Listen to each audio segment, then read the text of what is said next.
te dileme so me zanimale, ker jaz se pač kot novinarka sprašujem vedno, ne, o čem lahko spregovorim, o čem je bolje zamolčati. Zmer si želim, da moji filmi se ne postarajo, pa da so aktualni čim dalj, ta pa bi bilo fajn, da je čim manj aktualen.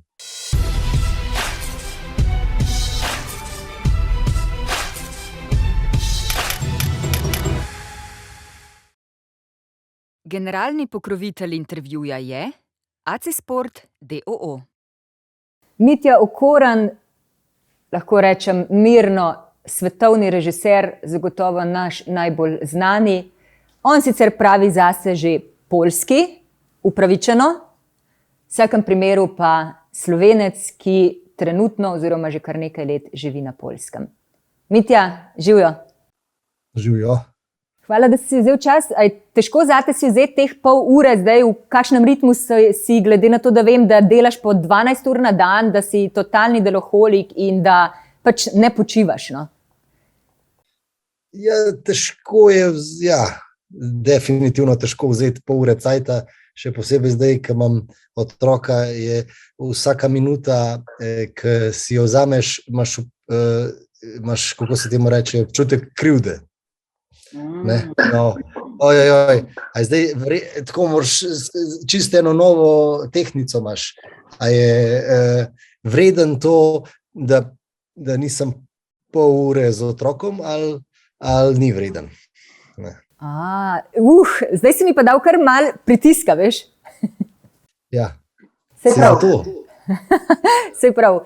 Ne vem, kje bi začela v bistvu, ampak bom začela pri tem, kar je bilo recimo slovensko gledano za nas tvoj konec v smislu tvojega dela. Se pravi, ta zadnji dokumentarec o epidemiji, o covidu, o pozivu, bom rekla, o pozivu za cepljenje. Nekaj mesecev je tega minilo, vem, da si septembra se je to še snemalo, takrat, ko si imel ti to drugo rundo. In me najprej zanima, zdaj, ko je nekaj mesecev minilo, si še vedno trdno na tleh, da ta film je to, da si v bistvu, da si zadovoljen s tem, kar si naredil. To je moje prvo vprašanje. Definitivno sem zadovoljen s celim paketom v smislu takmu, da smo naredili in film in potem in making of, se pravi, kako smo film posneli, plus zakaj smo ga posneli, plus zdaj smo dali še te podaljšane pogovore. Všeč mi je, ker mene so najeli, da naredim reklame. In zdaj, jaz sem rekel, kako naj zdaj nekaj v 30 sekundah, ker nekaj zdržiram, pa vse neki fake, pa to sem rekel, pač edini način, da je meni to všeč, da vprašam ljudi, ki so res nasrkali od korone. No? In to ni zlagan, ne? To je, tako je. Oni še danes imajo nekateri probleme in še danes ne morejo funkcionirati, kako se zagre in jih je ta zadeva orang prizadela in zato mislim, da sem se tega lotil na najboljši možen način. Veš, jaz sem se tu vprašala, recimo, kakšna je moč, vemo, da je strahovita moč filma, ampak tudi dokumentarca. Skratka, kakšno moč imaš v svojih rokah, kadar nekaj takšnega narediš. Ampak veš, jaz sem novinarka, raziskovalka in vedno me zanimajo različni vidiki. Vedno se vprašam, kadar narediš en plus na račun kakšnega minusa ali pa ko nekaj narediš recimo napačnega in si rečeš, zagotovo je bilo to za nekaj dobro, za nekoga dobrega, na drugi strani mora biti neka tehtnica. Tu je pa v bistvu zgodba zelo enoplastna. Si kdaj imel glede na to, sva omenila občutek krivde, da si svoj, pa če tudi mali piskrček dal zraven pri zastraševanju ljudi. Jaz verjamem, da je vse resnica, kar je bilo posneto, vsaka zgodba, da so zgodbe zelo težke, tudi najtežje, vse to vemo. Ampak ni samo to. Zato me zanima, kako gledaš na to moč, ki si jo tu imel in ali je bilo vse skupaj po tvoje gledano v dobro, v najvišje dobro. Ja, ampak se že v tem dokumentarcu govorimo, da odprto, kako tudi drugo stran. Sam pač nihče ni hotel tega slišati pa videti. Ne? Vsi so rekli, kdo dela ta dokumentarc, ta vlada, to potem druga antivakseri, karkoli jim rečeš, bojo proti ker sem občutil to na lastni koži, se zelo težko z njimi pogovarjati, ker tudi če rečeš, da se z veliko stvari z njimi strinjaš, je to nemogoče se pogovarjati normalen. Ne? In v tem filmu ta Zupančič, doktor, reče, se nobeno zdravilo ni perfekt, ne, in tudi potem v tem dokumentarcu smo povedali, kakšne so naša stališča, in te stališča niso bila nikoli, da vse vemo, te stališča nikoli niso bila žaljiva do te druge strani, nikoli niso bile, morate se cepati, nič drugega na svetu ni, ali pa morajo biti cepiva obvezna, ali pa ne vem kar. Tako da, mislim, zdaj že toliko časa od tega, da sem pol teh stvari pa teh argumentov pozabil, ampak ja, mi smo v tem, se pravi, v samem dokumentarcu tudi povedali, da nobeno zdravilo ni 100%, že če aspirin odpreš, imaš ne vem koliko strani stranskih učinkov. Ne? Ja, ampak sej, a veš... Najbolj smešni so, Pfizer se je izmislil, ne, Viagro, pa noben ni, pa tam ima 100 milijonov teh stranskih učinkov, ampak se nobeni od moških recimo okoli vprašal, koliko je stranskih učinkov, ampak so vsi to jemali, ne? Če imajo ta problem, seveda. Ja, ampak nekaj drugega sem imela tu v mislih. Tu se tudi jaz osebno ne postavljam ne na stran za cepljenje, ne na stran proti cepljenju. Ampak bolj, recimo, ko gledaš zgodbe, čudovito posneto, čudovito povedano, res vse filmsko, res, kaj naj rečem, užitek pogledana kot filmski medij.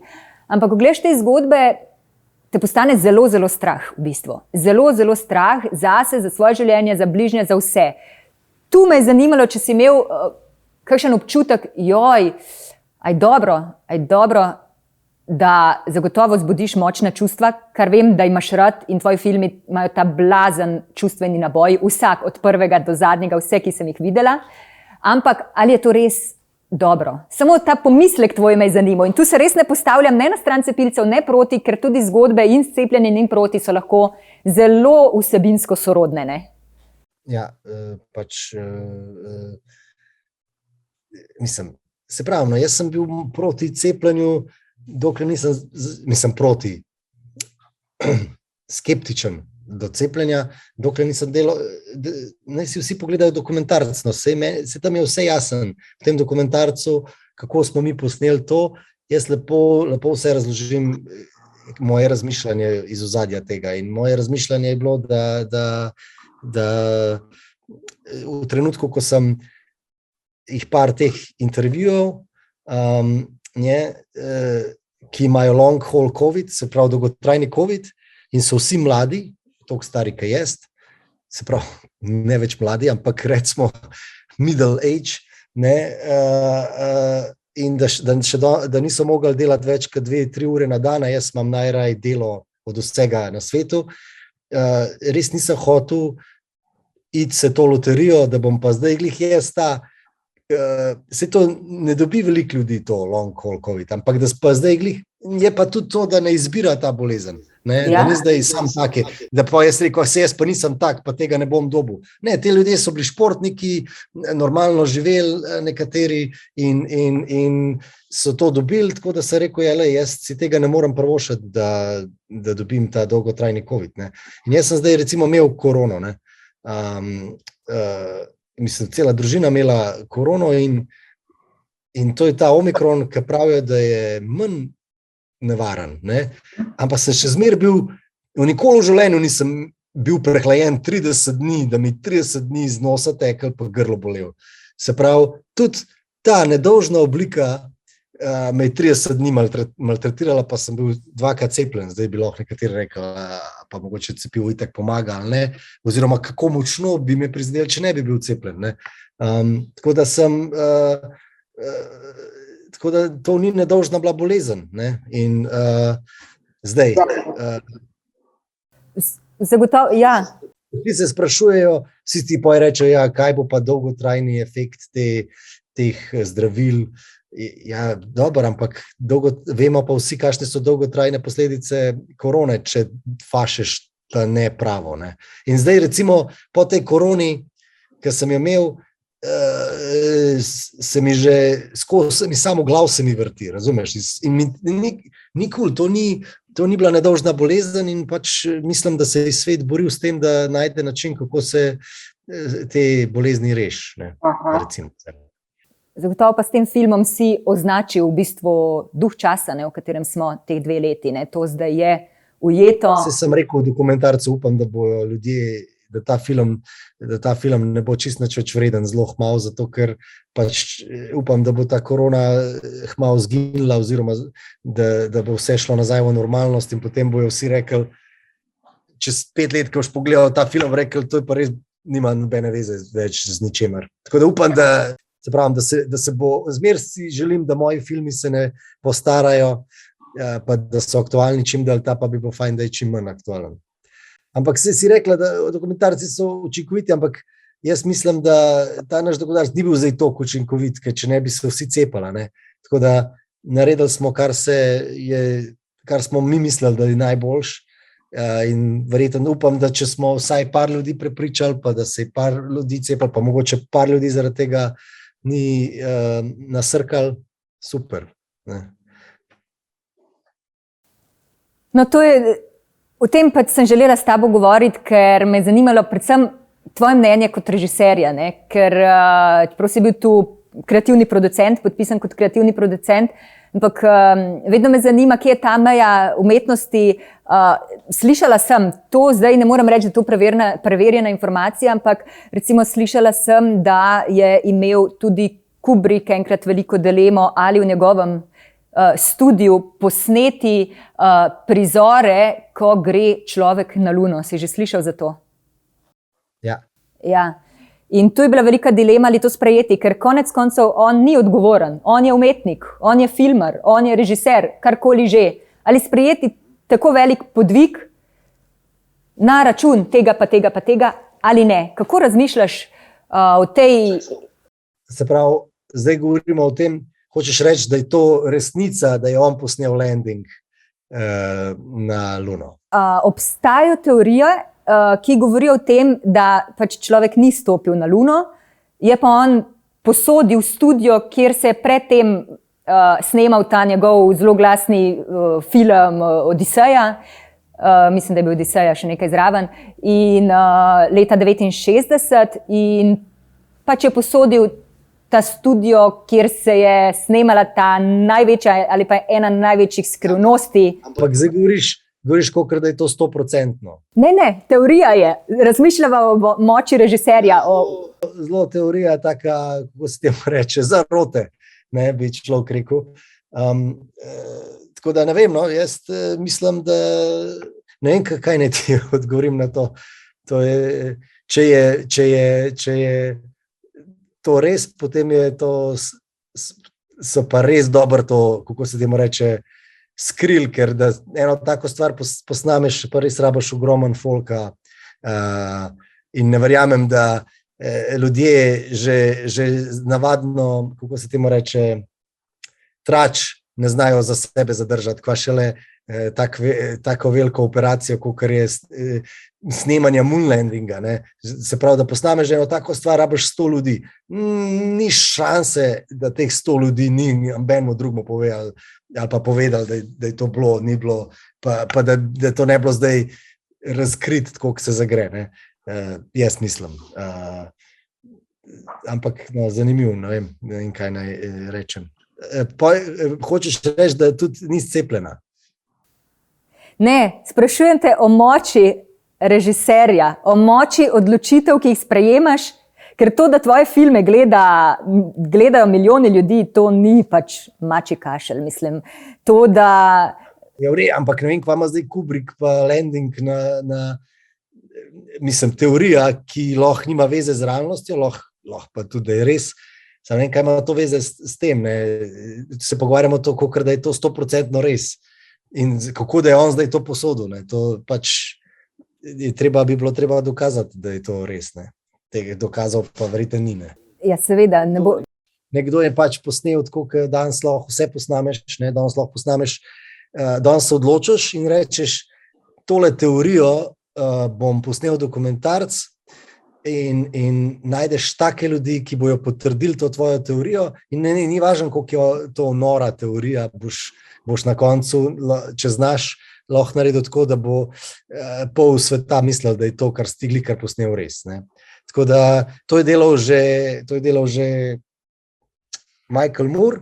Njegovi dokumentarci so zelo enostranski, nikoli ni vprašal druge strani, kaj oni pravijo na vse to, ne? In on je bil zelo dober manipulator, kar se tega tiče. Tako da, če danes postaviš neko tezo, teorijo, zelo hitro lahko posnameš dokumentarc, ki bo tako realen, da bojo vsi verjeli v to teorijo, pa ne glede na to, koliko je ta teorija stala. No, vidiš, kakšen je to moč filma. Mislim. Ja, ful velika je moč filma, sam, ne vem, okej. Ja. No, te dileme so me zanimale, ker jaz se pač kot novinarka sprašujem vedno, ne, o čem lahko spregovorim, o čem je bolje zamolčati, katero vprašanje lahko postavim, katero vprašanje je bolje, da pač ne postavljam. Zato me je zanimalo, kako se ti soočaš s temi dilemami pri velikih odločitvah. Ti se vendarle segal v Hollywood, to je največ, kar sploh v filmskem svetu lahko pač morda dosežeš. Ja, kao rekel bi nekateri, da še Oscar, ne? Ja. Kanska palma, tudi so še kao meniki večji, ne? Ja. Ti si vseeno si Slovenec, Kranjčan, tvoj prvi film Tu pa tam, še danes genijalen, ko ga pogledaš, mislim, to je res smeh in solze in... Pizda, Turčin, ti res ne znaš jebački hodati. Kva ne znam? Sam res kaden pingvin hodaš, ej. Ej, Kaj žaba. meni vse bejbe pravijo, da me spoznajo po moji hoji. Kad ko hudo hodam. A ja. Lej, spoznajo te po hoji, sam ne zato, ker hudo hodiš. Pač od prve do zadnje minute res gledaš to, kaj naj rečem, to čudo, no, dobrega filma. In vendarle izhajaš iz Slovenije. A si kdaj imel v sebi tisti občutek, da sem jaz res vreden, da sežem po zvezdah, in kako si šel čez to?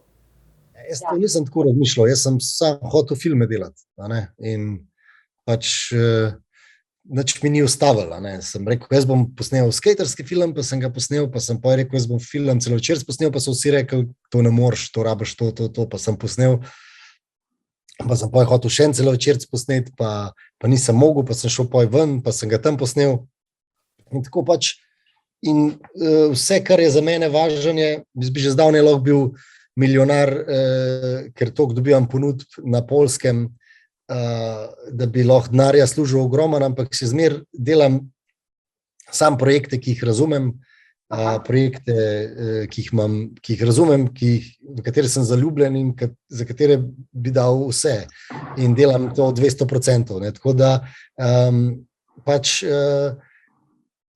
v bistvu se zato toliko malo filmov tudi naredil, ne? Ker kateri na Poljskem naredijo 3 na let, ne? In to ni za en kamer, ne? In zaradi tega tudi zdaj noben teh filmov jih ne gleda, ker so vsi za nič, ne? Recimo od tega človeka. Ne? Tako da jaz pa cel življenje isto delam, pač delam to, kar čutim, da je dober, kar me veseli, zaradi katerega imam goosebumps, kurjo polt, in pač to delam, tako da nimam,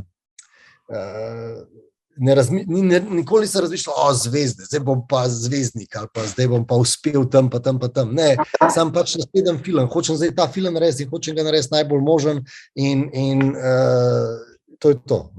A v bistvu še vedno na polno uživaš v vsej tej celi proceduri, preden pride film pred gledalca, še vedno zelo uživaš v tem?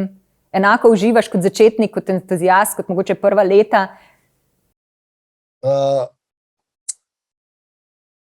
Zmeraj znova je težko začeti, ko imaš prazen list papirja, pa moraš vse od začetka pa napisati nekaj, pa to je grozen, ampak potem pa, ko enkrat not padeš, pa stvari se postavijo na svoje mesto, pa začina zgodba raste, pa rata tista otroška navdušenost spet. Ne. Tako da so seveda trenutki plus, ni problem, ne, jaz rad delam in vse, problem je bolj managing time, ne, kako čas zdaj menedžirati, ker včasih ni bil problem prebrati vsega, kar sem dobil, Včasih ni bilo problem odgovoriti vse maile, ki sem jih dobil. Danes pa zaradi tega, ker pač delujem v večjih državah, dobivam teh mailov milijon, teh projektov dobivam ponud milijon, ne, in to je super, to ni, da zdaj jaz pritožujem, težko je vse pohendlati, ne, tako da to, in jaz sem še obsesivno kompulsiven, se pravi perfekcionist, in mi je težko, če nisem vsega spedeno, tako da na koncu me bolj nervira, da premalo delam na važnih stvarih in se večino časa v življenju ukvarjam z nevažnimi stvarmi. Tako da v bistvu to je tisti moj stvar, na kateri se moram naučiti delati, da bom te nevažne stvari vrgel čez okno in se z njimi ne bom ukvarjal. Ne. Ampak rad imam red in to vse in odgovoriti na vse in perfekcionizem. To ni dobro. Perfekcionizem je lahko tudi, kako se temu reče, bolezen. Ne. Zato se temu reče OCD, Obsessive Compulsive Disorder. Ne. No, vem, vse to so te neke nove dobne oznake, a veš, za ljudi, ki pač izstopajo iz povprečja, ki so genialni na svojem področju, ki imajo domišljijo obrnjeno malo drugače kot povprečen človek, hitro se ga označi z nekimi črkami in z nekimi boleznimi, pač ne, lej, talentiran si. Ne. To jaz sem se sam označil s tem, zato ker vidim, da imam s tem problem, vidim, da me to omejuje in da mi jemlje čas, ki bi lahko bolj konstruktivno uporabil. Se pravi, namesto da bi delal na scenarijih cele dneve, odgovarjam neke maile, ki jih brez veze odgovarjati. Ne. Že sam moraš, če hočeš seveda delati na sebi, jaz hočem delati na sebi, jaz hočem biti boljši, jaz hočem biti bolj kreativen, bolj konstruktiven. In sem dojel, kje je moj problem, ne, in sem ga poimenoval tako, kaj treba, ne, da so meni drugi poimenovali, in sem ga poimenoval, in jaz sem definitivno, ker to vidiš, da ni zdravo, obsesivna kompulsivni disorder, na eni strani je pozitivno, ker si perfekcionizem v svojem delu in to je super, ker je vsak detajl važen, ampak na drugi strani gre pa perfekcionizem toliko, da razumeš, na koncu na maile že skoraj odgovarjaš na spam, ne, razumeš? Ne rabim Viagre, ne, razumeš? V redu, prost, da se smejim, ampak to si pa res zelo nazorno povedal. Tako da je ne, in to me matra, zaradi tega sem zmatran velikokrat in potem še to, kar sem na samem začetku rekel, občutek krivde, da namesto, da bi se z otrokom ukvarjal, oziroma z otrokom v obliki scenarija se ukvarjam z bedarijem, ne. Oziroma šel ven na zrak, razumeš, to je že to. Tako da to je, ampak kar se pa filma tiče, pa začeti je težko. So nekatere faze, ki mi grejo na živce, valjda, najraj imam recimo montažo, pisanje scenarija sem včasih imel najraj, zdaj sem pa toliko pisal teh scenarijev in to je toliko se človek zmatra. Aha. In zdaj sem napisal 5 scenarijev, tako da hočem naslednjih 6 let ne pisati več scenarijev. Delo na scenariju, to je najbolj, kako se temu reče, time consuming, se pravi, veliko časa rabiš, veliko energije, emocij, ker moraš graditi zgodbo, emocije, motivacije, dinamike, 100 milijonov možnosti je in na koncu je sam tista ena prava.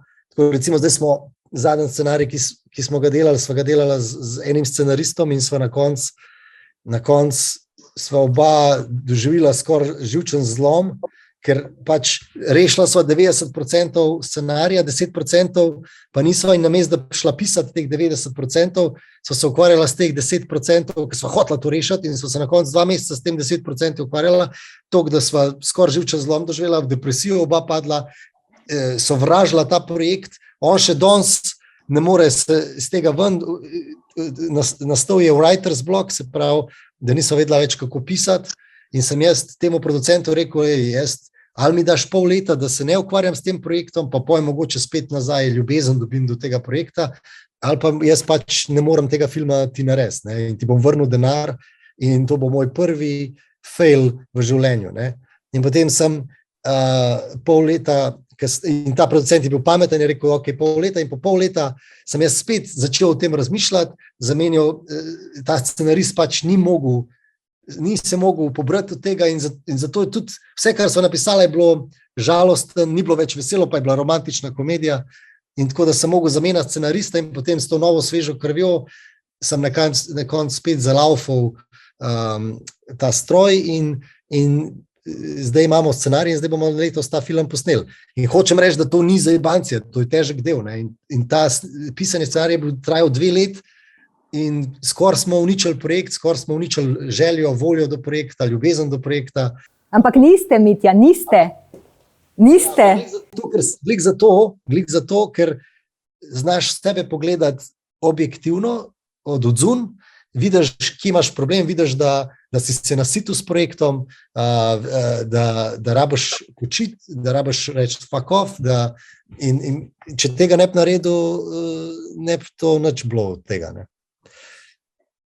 Tako da so faze, ki so težke, ampak recimo zdaj, ko smo pa prišli čez to, je pa noro, je pa ono, koliko dober scenarij, ne, in je bilo vreden. No, to. Zmeraj je vreden trpeti malo v umetnosti. No, to zmeraj je vredno iti čez meje, preko meje, ker pač, če ne greš čez mejo, ne more nič zares dobrega nastati. Ne? In to dokazuješ pač s svojimi deli. Tu ni, da bi te rada hvalila, kot novinarka se temu rajše malo izogibam, ampak pač tvoja dela govorijo sama po sebi o tem in ta tvoj doprinos oziroma ta tvoja energija in čustva in čas in vse, kar vlagaš, se na koncu pozna. Pozna se lahko v vsakem kadru, v vsaki malenkosti. No? Mislim, da pač pripeljati ljudi do čustev ni enostavno. Do tega, da res odprejo čustva, ni enostavno. Ja. Se strinjam, ni... Težko je nasmejati ljudi, še težje jih pa sprav do joka. Ja. Me pa zanima, kdaj dobiš, oziroma kako dobiš tisti signal, ok, to je ta pravo, ok, to šteje. Tehle 30 poskusov vržemo stran, tale 33 je pa ta pravi. Kako veš? V čem? Čemarkoli, kar delaš. Čemarkoli, česar se lotiš, kako znaš določiti, kaj je dobro, kaj bo dobro funkcioniralo na kameri, kaj bo v zgodbi dobro funkcioniralo, kaj je tisto res ta pravo. Sigurno razumem. Se reče gut feeling, ne? Okay. Kako je to po slovensko? Ja, intuicija, božji občutek, dobesedno, ampak. Pač šesti čut. Ja. To je prva stvar. Prva stvar je, meni mora biti kao, jaz moram kao otrok začeti skakati in koliko je pa tole dober in potem moram vsem razlagati in potem, ko vsem razlagaš, vidiš njihove reakcije in ko vidiš te reakcije, vidiš, če je tudi njim to dober in to je to. Se pravi, jaz vsako stvar testiram na ljudeh, predvsem pa, ko pišem scenarije, imam itak writer's room, se pravi par scenaristov in jaz vedno pravim, da moj job ni da ni demokracija, se pravi, da ni zdaj, moramo pa vsi biti zadovoljni, mislim, demokracija kao kompromisi, ampak taki... Ja, da mora biti vsem všeč, ne? Ja, pri tebi ni demokracije. Dobro, se ti to zdaj čisto odprto rečeš, jaz sem diktator, z mano je težko delati in tako naprej, ampak pač saj ne silaš nikogar, ne? Mislim, kdor hoče... Ne. Fora je v tem, da se pravi, jaz imam ta writer's room, v katerem so ponovadi 3 osebe, ne? Zelo redko kdaj sam 2 in zdaj, če mora biti vsem 3 všeč. Ne? In zdaj, zato pravim, da ni demokracija, ker v demokraciji pa moraš kompromisno sprejemati kao, ok, lej, tebi tukaj na všeč, pa meni tam na všeč, ampak vse nam je kao malo všeč. Ne. To mora biti diktatura projekta, diktatura scenarija, diktatura zgodbe in vsem mora biti všeč. In zdaj, kje sem jaz potem diktator, zaradi katerega vsi popizdijo, ki delajo z mano, je, da jaz pač tiščim, dokler ni vsem všeč. Ne?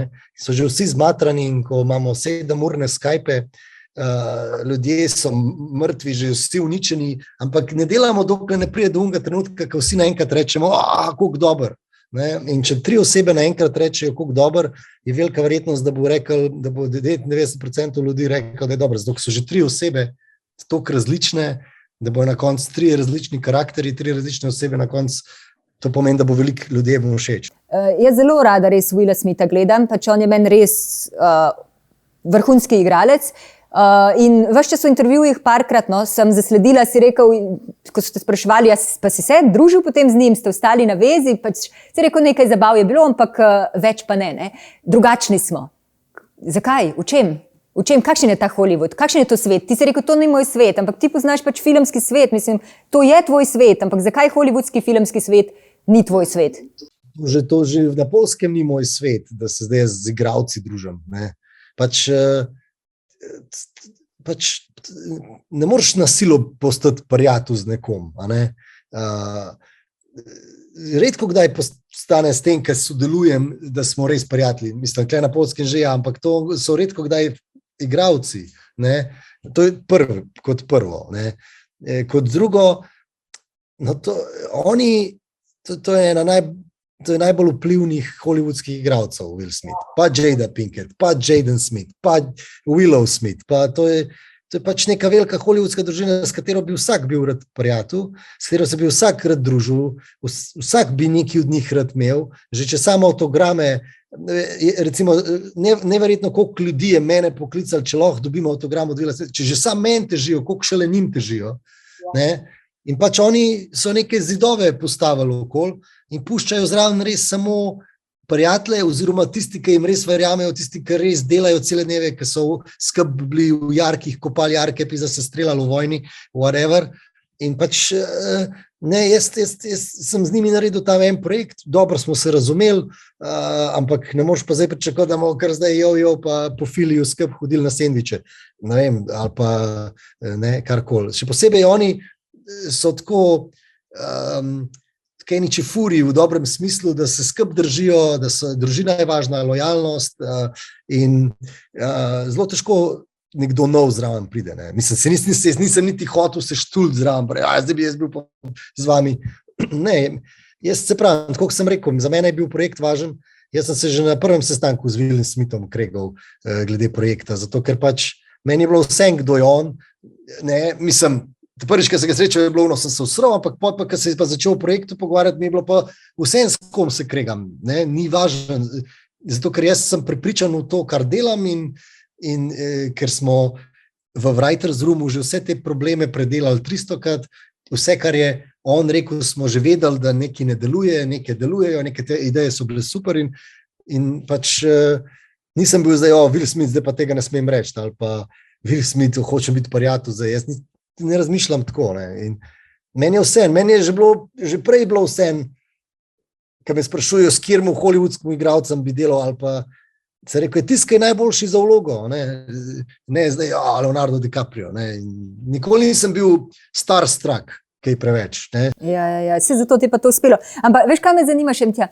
Zdaj ti si vsak svoj film do maksimuma nabil s čustvi, ne? Ali si zdaj v kakšni novi fazi, ko te zanima še kaj drugega kot čustva v filmu, ali je to največ, kar lahko dosežeš? Ja, pa se v vsakmu filmu morajo biti čustva. Ni važen kakšen film. Mora biti dramaturgija, mora biti motivacija glavnega junaka, mora biti dinamika z drugimi, ker če ne je dolgočasen. Ne? Tudi horor mora imeti neko družinsko tragedijo ali pa nekaj, da je tebi to zanimiv. Ne? Ker kolikrat se pa lahko še ustrašiš, kolikrat se lahko ustrašiš, da ti ne rata dolg čas. Ne? Tako da čustva in emocije so zmer važne in pač jaz v vsakem projektu iščem nekaj, kar mene nasmeje, se dotakne, da mi ni dolg čas in potem se zelo hitro prilagodim do vsakega projekta. To zelo malo ljudi ima, ne.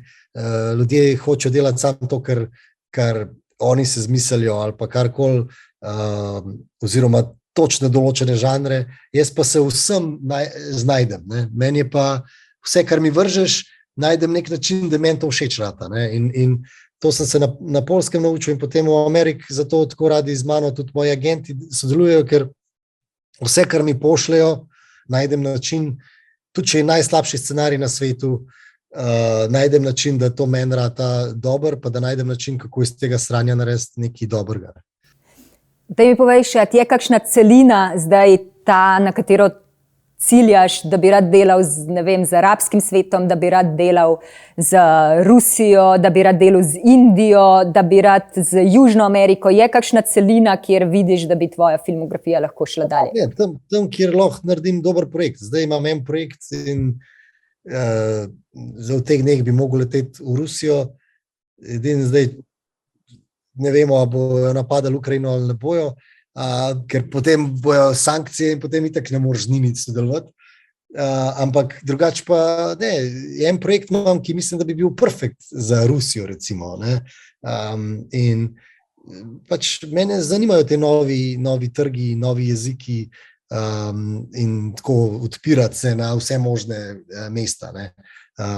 Tako da pač Zelo me zanima, kakšni bi bili tvoji filmi v enem čist drugem okolju. Recimo. Kaj bi naredil iz filma, ki bi bil, ne vem, barvan z indijsko mentaliteto, z rusko? Zelo me zanima, kaj bi tam izvlekel. Isto, vsi se ljudje imajo radi, pa sovražijo se po celem svetu enak. Pač potem pa si tam in tako, kot sem bil na Poljskem in si tam in si pač navdušuješ se nad lokalno kulturo, nad lokalnim jezikom, nad lokalno mentaliteto in potem daš to v zgodbo. Zgodbe so pa povsod iste. Ne?